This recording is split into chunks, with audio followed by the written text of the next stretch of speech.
Yes, I have had clients who have thought that.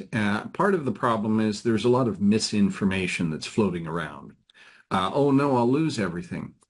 Well, you generally don't lose anything in a chapter 13. And here it's helpful to contrast chapter 7 with chapter 13. In chapter 7, we just erase debts in one fell swoop. From the creditor's perspective, this is a bit of a hit. So as a result, there are some limitations. One limitation is on what you get to keep. You get to keep some stuff, but there's at least the potential to lose possessions in a Chapter 7. So one of the things we include in a Chapter 7 petition is a complete listing of everything you own, and I mean everything down to the shoes on your feet.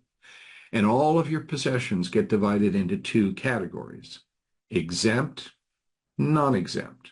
The exempt stuff, that's yours to keep. The non-exempt stuff is fair game for the Chapter 7 trustee in a Chapter 7 to take and liquidate and have money to pay creditors.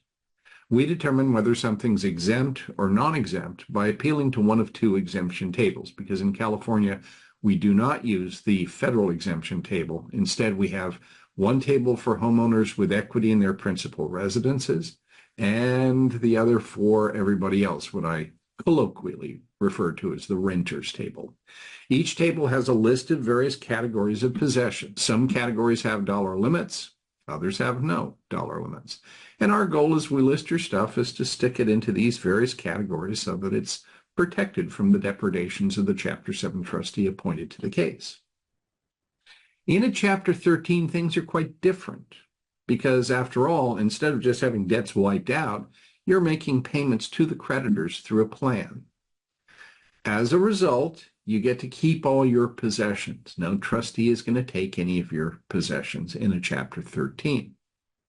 But we still go through the exercise of listing all your possessions, dividing them into exempt and non-exempt categories, because one of the requirements of a Chapter 13 plan is, over its lifetime, it has to repay your general unsecured creditors at least as much as they would have gotten in a Chapter 7. Well, how much would they get in a Chapter 7? Yes, in most Chapter 7s, they get zero. But if you have non-exempt assets, those would be liquidated by the Chapter 7 trustee in a Chapter 7, and the trustee would have money to pay the creditors.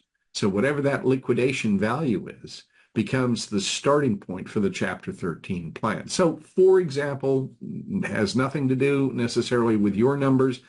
Let's say you had $50,000 worth of general unsecured debt, and you had $10,000 worth of non-exempt assets.